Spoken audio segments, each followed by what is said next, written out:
السلام علیکم ناظرین، میرے چینل شیلی اردو سٹوریز میں خوش آمدید۔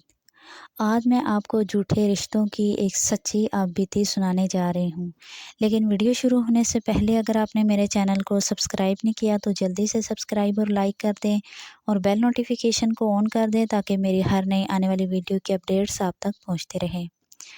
ڈھلتے سورج کی مدھم کرنیں در و دیوار کو الوداعی بوسہ دے رہی تھیں۔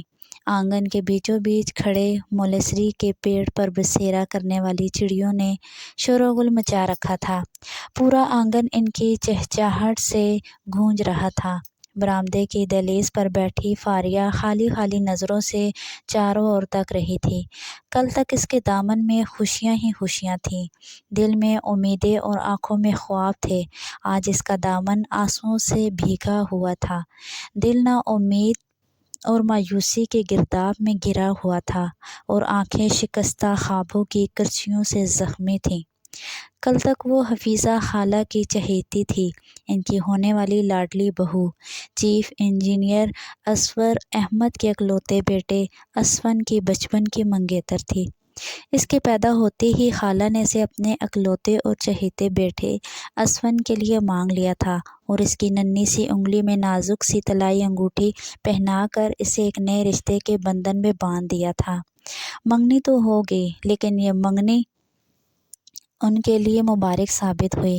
ان کے میاں اصفر احمد کو برسوں کی بے روزگاری کے بعد اچانک سعودی عرب کے ایک بڑے تعمیراتی ادارے میں ملازمت مل گئی تھی اور وہ بیوی اور بیٹے سمیت دمام روانہ ہو گئے۔ جب وہ پورے 4 سال بعد لوٹے تب انہوں نے شہر کے ایک پوش علاقے میں 1000 گز کا پلاٹ خرید لیا تھا۔ اس کو تعمیر کیا گیا اور اس بڑے ہاؤس کے باہر فاریہ ہاؤس لکھوایا گیا تھا۔ 1 مہینہ رہ کر وہ واپس چلے گئے تھے۔ دونوں بچے بڑے ہو گئے تھے۔ اسفن ڈاکٹر بن گیا تھا۔ فاریہ کو اپنے نام کی تختی دیکھ کر اسے یقین ہو چلا تھا کہ یہ گھر اس کے لیے بنا ہے۔ فاریہ کے دل کے ہر گوشے میں اسفن کا نام تھا۔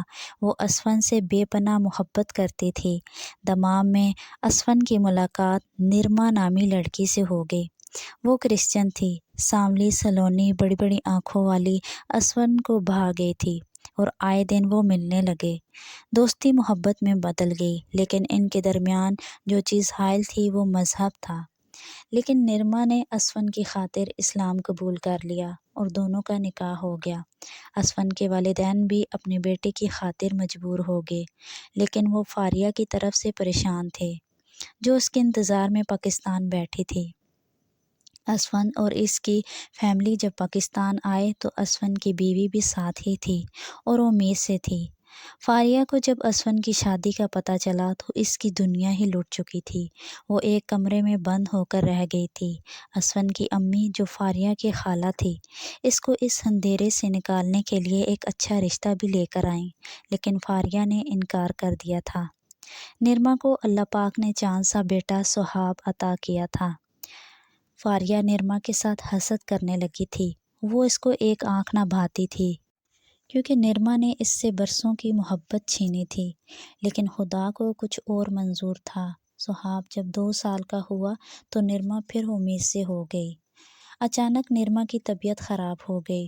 ہاسپٹل پہنچایا گیا تو نرما اور اس کی بچی دم توڑ گئی تھی۔ اسفن کے سر پر تو غم کے پہاڑ ٹوٹ گئے تھے۔ نرما سے وہ بے حد محبت کرتا تھا۔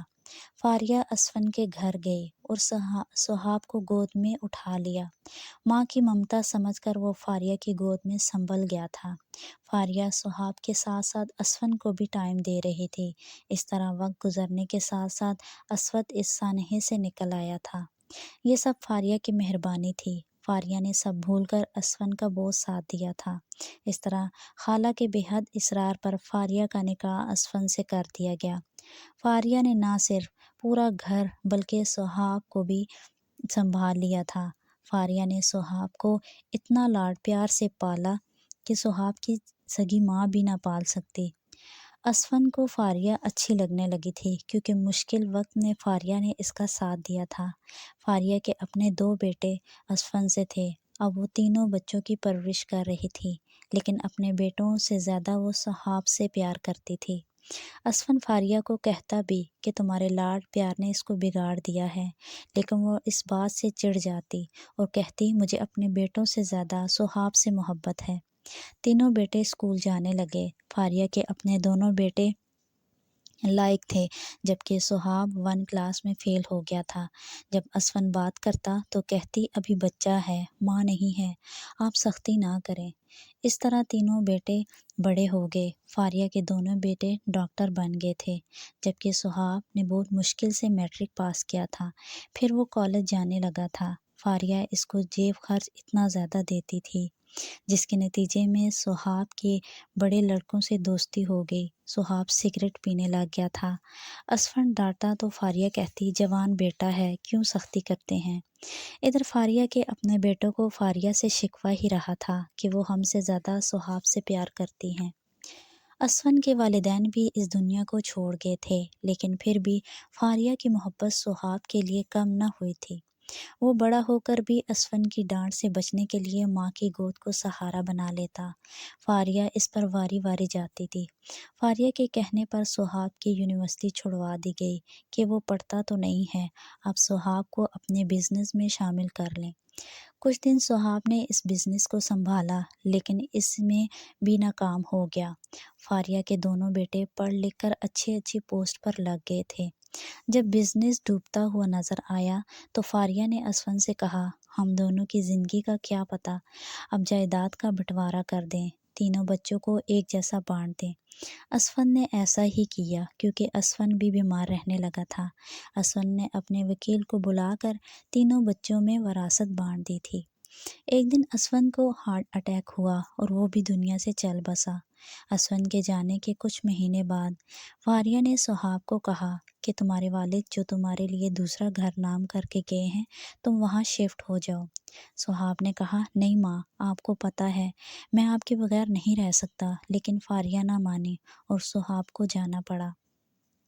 فاریہ کے دونوں بچوں نے اپنے باپ کے پیسوں کو ضائع نہیں ہونے دیا اور اسپتال کھول لی۔ سہاب اتنا پڑھا لکھا جو نہ تھا، وہ دوستوں کے ساتھ آوارہ پھرتا رہتا اور اس کا بزنس ڈوبنے لگا۔ کچھ عرصہ گزرا، سہاب قرض دار ہو گیا تھا، گھر تک اس سے چلا گیا تھا۔ جب کچھ نہ رہا تھا وہ فاریہ ہاؤس میں گیا، لیکن گارڈز نے اندر جانے نہ دیا کہ بیگم صاحبہ کا حکم ہے۔ سہاب نے کہا امی کو بتاؤ ان کا بیٹا سہاب آیا ہے۔ فاریہ گیٹ کے پاس کھڑی تھی اور کہنے لگی کون سا بیٹا؟ سہاب میرے تو 2 ہی بیٹے ہیں، تمہاری ماں تو مر چکی، تم نرما کے بیٹے ہو۔ سہاب نے کہا امی ایسے نہ کہیں، آپ نے مجھے لاڈ پیار سے پالا ہے، محبت دی ہے، آپ ہی میری ماں ہو، میرے پاس کچھ نہیں رہا، امی پلیز میری مدد کریں۔ تو فاریہ نے نفرت سے کہا یہاں سے چلے جاؤ، تم میرے بیٹے نہیں ہو سہاب، میں نے اسی وقت کا عرصے سے انتظار کیا، میرا دل تو تھا کہ بچپن میں ہی تمہارا گلا دبا دیتی، لیکن مجبور تھی، تمہاری ماں نے مجھ سے محبت چھینی تھی، مجھے پل پر رلایا تھا، میں نے تمہیں بگاڑا، اتنا لاڈ پیار اور پیسے دیتی رہی کہ تم گمراہی کی طرف بھٹکو، پڑھ بھی نہ سکو، اور اپنے بیٹوں پر سختی کرتی رہی کہ وہ پڑھ لکھ جائیں، اور آج دیکھو میرے بیٹے کامیاب ہیں۔ تمہاری انہی حرکتوں کی وجہ سے تم نے اپنا سب کچھ لٹا دیا۔ میں تم سے پیار نہیں کرتی تھی، سہاب انتقام لے رہی تھی۔ کتنے ہی عرصے میں انتقام کی آگ میں سلگتی رہی، اور آج میرا انتقام پورا ہو گیا۔ سہاب کو اس پل صحیح معنوں میں لٹ جانے کا احساس ہوا تھا۔ اس نے ہمیشہ اسے اپنی ماں سمجھا تھا، مگر آج اسے غیر ہوتے دیکھ کر اسے اپنے دل کی رگیں ٹوٹتی محسوس ہو رہی تھی۔ امی کہہ دیجئے کہ یہ جھوٹ ہے، اس نے ہاتھ جوڑ کر التجا کی، اس سچائی کو میں سہ نہ سکوں گا، امی میں مر جاؤں گا۔ امی خبردار، مجھے اب امی نہ کہنا۔ فاریہ نے غصے سے کہا تم مرو یا جیو، مجھے کوئی سروکار نہیں۔ اس نے گارڈ سے کہا گیٹ بند کر دو، اور خود فاتحانہ انداز میں اندر چلی گئی۔ سہاب پر محبت، ممتا اور رشتے کا یہ جھوٹا دروازہ اب ہمیشہ کے لیے بند ہو چکا تھا۔ وہ شکستہ قدموں سے واپسی کے لیے مڑ گیا۔